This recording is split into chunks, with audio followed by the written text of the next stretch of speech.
बिस्मिल्लाहिर्रहमानिर्रहीम।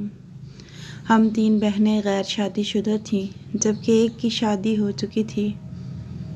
सहरा आपी की शादी फूफो के बेटे से हुई। वो अपने घर में खुश थी, लेकिन उनके बाद की दोनों बहनों की शादियां ना हो सकी। अगरचे वालिदैन ने बहुत कोशिश की कि उनका भी किसी अच्छे घराने में रिश्ता हो जाए, मगर मुराद बर न आई। अल्लाह जाने कैसी रुकावट थी कि बावजूद 1000 जतन के मेरी बहनों के हाथ पीले ना हुए। वक्त कभी थमता नहीं, तेज़ी से गुज़रता रहता है। सो गुज़रता रहा। आपी ने भी कुछ रिश्ते तलाश करके बताए। किसी में कुछ खराबी निकल आई तो किसी रिश्ते को किसी ख़ास वजह से रद्द करना पड़ा। यूँ मेरी दोनों बहनों की शादी की उम्रें निकल गईं और वो बिन ब्याही रह गईं। उनके बाद की 3 भाइयों की शादियां हो गईं और भाभियां घरों में आ गईं। उन्होंने भी काफ़ी जतन किए अच्छे रिश्ते के लिए, लेकिन शायद मेरी बहनों के नसीब में नहीं थे। सभी जानते हैं कि ये भाभियां कितनी भी अच्छी हों, जब घर आ जाती हैं तो घर का माहौल बदल जाता है। ख़ास तौर पर ये नंद और भाभियों के लिए एक कड़ा इम्तिहान होता है कि वो आपस में हुस्न सलूक को किस तरह कायम रखें ताकि घर का माहौल पुरसकून रहे। भाभियाँ अच्छी थीं, फिर भी नंद भावज के नाजुक रिश्ते में दरारें पड़ जाती थी। हालांकि मेरी बहनें घर का सारा काम करती और भाभियों के बच्चे भी संभालती, फिर भी उन्हें बोझ लगती थी। मैं वालिदैन की सबसे छोटी बेटी थी और कॉलेज में पढ़ रही थी। मैं सेकंड ईयर की तालबा थी जब हमारे यहाँ इंटरनेट का इस्तेमाल शुरू हुआ। नई नई चीज़ थी तो मुझे भी शौक़ हुआ किसी से चैटिंग करूं। कॉलेज से आकर खाना खाने के बाद कंप्यूटर के सामने बैठ जाती और ऑनलाइन गेम खेलने लगती। उन गेमों में सबसे ज़्यादा मुझे शतरंज पसंद थी, क्योंकि वहाँ चैट भी होती थी। अगरचे मैं इस खेल की माहिर ना थी, मगर इसकी वजह से चैट कर सकती थी तो इसमें लुत्फ़ आता था। उन दिनों मुझे अक्ल ना थी, कुछ पता नहीं था कि बाहर की दुनिया कैसी है और लोग किस किस्म के होते हैं। सभी को अपने जैसा मासूम समझती। एक रोज़ एक लड़के के साथ शतरंज की बाजी लगा ली। खेल शुरू हुआ। वो एक माहिर खिलाड़ी था।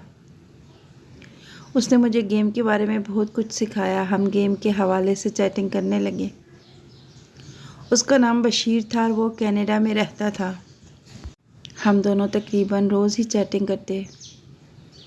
हमारा ऑनलाइन रहने का एक टाइम मुकर्रर था। मैं अपने घर वालों से छुप कर बातें नहीं करती थी, बल्कि बहनों को भी इस बात का इल्म था। बात आगे बढ़ी और हम दोनों एक दूसरे को मेल करने लगे, जिसमें वो कनाडा के बारे में मालूमात देता और मैं अपने वतन की बातें लिखा करती। हम दोनों मुल्कों का उनकी अच्छाइयों और बुराइयों से मुकाबला करते। मैं लिख देती कि अपने वतन से बेहतर कोई जगह नहीं होती और वो बताता कि बेशक, मगर इंसान को दूसरे मुल्कों में भी जाना चाहिए, क्योंकि इस तरह हम बहुत कुछ सीखते हैं और दूसरों की तहज़ीब व तमद्दन के बारे में जानते हैं, तो हमारा जहन वसी होता है। गर्ज़ इस तरह की बातें लिखकर हम एक दूसरे को मरऊब करने की कोशिश करते हैं।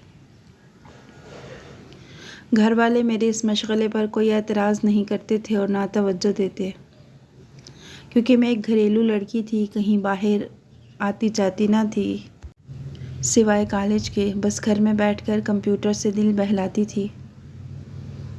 कहते हैं कि आग और कपास का मेल नहीं, किसी ने 100% दुरुस्त कहा है। बिलाखिर नौबत यहाँ तक आ गई कि एक रोज़ बशीर ने मुझसे सवाल किया कि शाहबानो, क्या तुम किसी को पसंद करती हो? वो सवाल ये था जिसकी मैं शऊरी या लाशऊरी तौर से मुंतज़िर थी। मैंने पहले कहा कि तुम बताओ, बाद में बताऊंगी। कहने लगा, हाँ, मैं कभी किसी को पसंद करता था, मगर उसकी शादी हो गई और वो बहुत दूर जा चुकी है। मैंने दुख का इजहार किया। ये तो बहुत दुख वाली बात है। एक काश कि तुम्हें तुम्हारी खुशियाँ मिल जाएं। वो कहने लगा, ज़रूरी नहीं इंसान जिसे पसंद करे उसे मिल भी जाए, ये किस्मत की बात है। लेकिन इस बात पर इंसान जीना नहीं छोड़ देते। देखो मैं भी जी रहा हूँ और बहुत खुश व ख़रम। उसकी इस बात पर मुझे उसके साथ मज़ीद हमदर्दी हो गई। इस किस्म के सवाल और जवाब के बाद हम दोनों के दरमियान एक अपनायत भरा रिश्ता कायम हो गया और हम अपने दुख सुख एक दूसरे से शेयर करने लगे। मैंने उसे बताया कि मुझसे बड़ी 2 बहनों की शादियां नहीं हो सकी। अब वो ओवर एज हो चुकी हैं, जिसका उन्हें ही नहीं तमाम घर वालों को दुख है। बहुत अच्छे रिश्तों की चाह में वालिदैन मामूली रिश्ते रद्द करते रहे और अब मामूली रिश्ते भी नहीं मिलते। अब इन बेचारियों की ज़िंदगी का मकसद सिर्फ भाइयों और भाभियों की खिदमत करना और उनकी मर्ज़ी से जीना है। जब भी मैं अपनी बहनों का जिक्र करती वो बहुत दुखी हो जाता और कहता, देखो तुम शादी में देर ना करना वरना वक्त गुजर जाएगा और तुम भी इनकी तरह बैठी रह जाओगी, लिहाजा जो पहला अच्छा रिश्ता है हाँ कर देना। किसी के वालिदैन भी सदा ज़िंदा नहीं रहते। लड़की की ज़िंदगी जब दूसरों के रहमो करम पर रह जाती है तो वो बहुत दुख की ज़िंदगी गुजारती है। जल्दी मुझे महसूस हो गया कि वो मुझ में दिलचस्पी लेता है। हर रोज़ कोई ऐसा मैसेज भेजता जिसमें मेरे लिए ख़ास बात पोशीदा होती। इन इशारों के ज़रिए मेरी तारीफ़ करता और कहता कि वो बहुत खुश नसीब है जो मुझ जैसे सच्चे जज्बों की मालिक लड़की से उसका तारुफ़ हुआ। ख़ुद मैं भी समझने लगी थी कि इस कंप्यूटर में मेरा आइडियल छुपा हुआ है। एक दिन उसने बताया कि वो अपने एक अज़ीज़ की शादी में पाकिस्तान आ रहा है। मैं बहुत खुश थी, जैसे किसी ने अचानक इनाम में कोई बहुत कीमती चीज़ देने का ऐलान कर दिया हो। मैं तो उससे मिलने के ख्वाब देखती थी जो अब हकीकत का रूप धारने वाले थे। एक दिन जब वो ऑनलाइन था उसने मुझे कहा कि अगर मैं पाकिस्तान आया तो क्या तुम मुझसे मिलोगी। मैंने कहा हाँ मैं ज़रूर मिलूँगी, बताओ तुम कब आओगे। बशीर ने कहा, अगर तुमने मिलने के बाद मुझे पसंद कर लिया और मैंने तुम्हें घर की इज़्ज़त बनाना चाहा तो क्या तुम हाँ में जवाब दोगी। मेरे दिल में हज़ारों फूल खिल गए, मगर मैंने बनकर जवाब दिया, जी पहले तुम तो आ जाओ फिर सोचूंगी। मैंने अपनी बहन को बताया कि वो शतरंज का खिलाड़ी किसी की शादी अटेंड करने पाकिस्तान आ रहा है, हमसे मिलने भी आएगा। वो बोली, अम्मी को बता दो ताकि वो घर वालों को राज़ी कर लें, तभी हम उसकी घर पर मेहमान नवाजी कर सकेंगे। बाजी ये बात तुम खुद ही अम्मी से करना, मुझे लिहाज आता है। पहले मुझसे उसकी बात करवा दो, अंदाज़ा तो हो किस किस्म का है, फिर अम्मी से ज़िक्र करूँगी। मैंने बाजी सुल्ताना की उससे फ़ोन पर बात करवाई। उन्हें उसकी गुफ्तगू अच्छी लगी। अब मुझसे वक्त काटे ना गुज़रता था। मैं पूछती थी कब आओगे, वो जवाब देता जल्द आऊँगा। महीनों यूं ही गुज़र गए और वो पाकिस्तान ना आया। मुझे यकीन हो गया कि वो मुझे बेवकूफ़ बना रहा है। मैंने अपना ख़दशा ज़ाहिर किया तो वो बोला, हरगिज़ ऐसी बात नहीं, दरअसल मैं बहुत मसरूफ़ हूँ, तभी शादी में नहीं आ सका। हम कब और कैसे मिलेंगे, मेरे मुंह से बेख्तियार निकल गया। वो बोला, अपनी तस्वीर भेजो, मैं अपने वालिदैन को दिखा कर कहता हूँ कि तुम्हें तुम्हारे वालिदैन से मांग लें, इस तरह हम कभी ना बिछड़ने के लिए मिल जाएंगे। ये बात सुनकर मैं खुशी और हैरत में डूब गई। वो मुझे प्रपोज़ कर रहा था, जो मैंने सोचा तक न था कि अपने वालिदैन को दिखाने के लिए वो मेरी तस्वीर मांग लेगा। मैंने अपनी तस्वीर उसे भेजी। तस्वीर देखकर फ़ौरन ईमेल आई कि अपनी अम्मी से बात करवाओ। उसने उनसे काफ़ी देर तक बातें की। उसने कहा कि मैंने शाहबानों की तस्वीर देखी है और घर वालों को भी दिखा दी है, उन्होंने आपकी बेटी को पसंद कर लिया है। आप बेफिक्र हो जाएं, मेरे वालिदैन जल्द रिश्ते के लिए आपसे बात करेंगे। लेकिन फिर काफ़ी दिन गुजर गए, ना उसके वालिदैन का फ़ोन आया और ना रिश्ते के लिए कोई बात हुई। इधर मैं इंतज़ार में थी कि वो बात छेड़कर भूल गया। अपने घर वालों की तस्वीरें मांगी तो भूल कर गया। न जाने कैसा लड़का है। खुद ही शादी के लिए प्रपोज किया और खुद ही गुरेज कर रहा है। मुझे तो धोखेबाज लगता है। मैं कहती कि धोखा करना होता तो मुझे बेवकूफ़ बनाता रहता। आपसे बात क्यों करता? उसने अपनी तस्वीर तो भेजी है। बाजी ने मेल की, अपने घर वालों की तस्वीर भेजो। उसने जवाब दिया, मैं कुछ परेशान हूँ, ज़रा मोहलत दें, वो खुद आपके घर आ जाएंगे। जब ऐसे ही 1 साल गुजर गया तो बाजी सुल्ताना ने कहा, यह शख्स सही नहीं लगता, इसका ख्याल छोड़ दो, उससे राब्ता ख़त्म कर दो। मगर मुझे यकीन था कि ज़रूर कुछ परेशानियां होंगी। बशीर की नीयत साफ़ थी।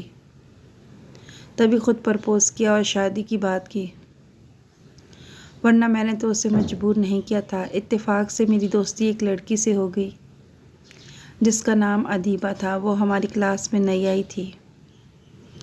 बातों बातों में एक दिन उसने ज़िक्र किया कि इम्तिहान के बाद उसकी शादी अपने कज़न से होने वाली है जो कनाडा में रहता है। मैंने नाम पूछा तो वो गोल कर गई।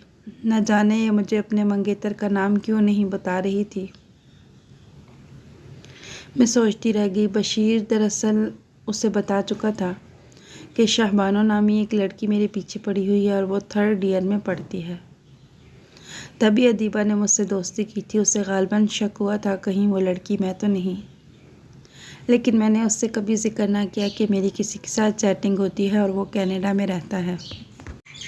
बहरहाल अदीबा से मेरी दोस्ती बहुत अच्छे अंदाज में इस्तवार हो गई। मेरा 3rd ईयर ख़त्म हुआ और हम इम्तिहान से फारिग हो गए। अदीबा मेरे घर आई और मुझे अपनी शादी का कार्ड दे गई जिस पर उसके होने वाले शोहर का नाम दर्ज था, बशीर। मेरा दिल धक से रह गया। खुदा न करे ये वही हो। क्या झूठ था क्या सच, मगर मैं अभी तक इस ख्वाब में जी रही थी कि बशीर एक दिन आएगा और मुझे अपने वालिदैन से मांग कर ख्वाबों की दुनिया में ले जाएगा। हालांकि हालात वाज़े थे, मगर फिर भी मैं हकीकत की तलखी का मुकाबला नहीं करना चाहती थी। आंखें बंद रखना चाहती थी कि धूप की तपिश बर्दाश्त करने की मुझ में ताब न थी। इंसान भी क्या चीज़ है, सब कुछ जानते बूझते हुए खुद फरेबी के सहारे जीना चाहता है। बशीर बहुत डरामेबाज निकला, जिसका अंदाज़ा मुझे बाद में हुआ जब एक दिन अदीबा के घर मेरी मुलाकात एक लड़की से हुई जिसे अदीबा ने अपनी होने वाली नंद बताया। उस लड़की का नाम माहम था। वो बोली कि मेरा भाई बशीर अदीबा को पसंद करता है, इनकी मंगनी हो चुकी है। वो अपने भाई की तस्वीर दिखाना चाहती थी, मगर मैंने मंगनी की तस्वीर नहीं देखी, इस खौफ से कि कहीं ये वही बशीर ना हो जिसे मैं कभी मिली नहीं थी। मगर 3 बरसों से उसे ख्वाबों में देखती थी कि वो मेरे घर आया और मेरा हाथ थामकर अपने साथ ले जाने लगा। इंतज़ार की अज़ियत सहते सहते मेरी सेहत ख़राब हो गई और फिर उसकी नकली मोहब्बत का तमा उतरा, जिसके इंतज़ार में मैं दिन रात घड़ियाँ गिना करती थी। अदीबा ने इसरार किया कि मेरी शादी पर ज़रूर आना। मैंने ख़ास तौर पर नए जोड़े सिलवाए ताकि अपनी दोस्त की शादी में अच्छी लगूं। उसकी शादी वाले दिन जब मैं तैयार होकर शादी हाल पहुंची तो वो अपनी दुल्हन के साथ बैठा हुआ था। हाँ, ये वही बशीर था। मैंने उसे पहचान लिया, जबकि मैं जब स्टेज के नज़दीक हुई तो उसे किसी और के दुल्हे के रूप में देखकर मेरा ऊपर का सांस ऊपर और नीचे का नीचे रह गया। आंसू दिल की तह से निकले और आंखों में भर गए। उन्हें रोकना मुश्किल हो गया। अदीबा की बहन मेरे पास आई और बोली, आपको आने में काफ़ी देर हो गई, हम कब से इंतज़ार कर रहे थे। इतने में वो मेरे पास आई और मेरा हाथ पकड़ कर ले गई और ख़ास मेहमानों के साथ जाकर बिठा दिया जहाँ बशीर की वालदा और बहनें बैठी हुई थीं। वो आपस में बातें कर रही थीं। उनकी बातों से अंदाज़ा हुआ कि वो यहाँ पहले भी आ चुकी हैं। 2 साल पहले बशीर की मंगनी अदीबा से हुई थी और अब शादी पर ये लोग आए थे। जब बशीर ने मुझसे कहा था कि वो पाकिस्तान किसी अजीज़ की शादी में आ रहा है, वो किसी और की शादी में नहीं बल्कि अपनी मंगनी की तकरीब में आया था। इसमें भी किसी के साथ ख्वाबों डोरियों में मैं उलझ गई थी। कैसे और कहाँ फंस गई थी। मेरे चारों तरफ धुंध थी और अब भी धुंध है। दिल ने कहा कि उसे बद्दुआ दे दूं जिसने तुम्हें इतने दिन पागल बनाए रखा, मगर बद्दुआ भी ना दे सकी। आज मैं पछताती हूँ कि मैंने उसे अपनी तस्वीर क्यों भेजी, जबकि वो मुझे बेवकूफ़ बना रहा था। कभी भी किसी का दिल नहीं तोड़ना चाहिए। अगर आपको कोई अच्छा लगे तो आप उसे ज़रूर बताएं, मगर किसी को बेवकूफ़ ना बनाएं और दिल के साथ ना खेलें, क्योंकि दिल कोई खिलौना नहीं। दिल को तोड़ने का बहुत बड़ा गुनाह है। आपको वीडियो अच्छी लगी है तो लाइक कीजिएगा, शेयर कीजिएगा। मज़ीद ऐसी अच्छी वीडियोस के लिए चैनल को सब्सक्राइब कीजिएगा। अगली वीडियो तक के लिए अल्लाह हाफिज़।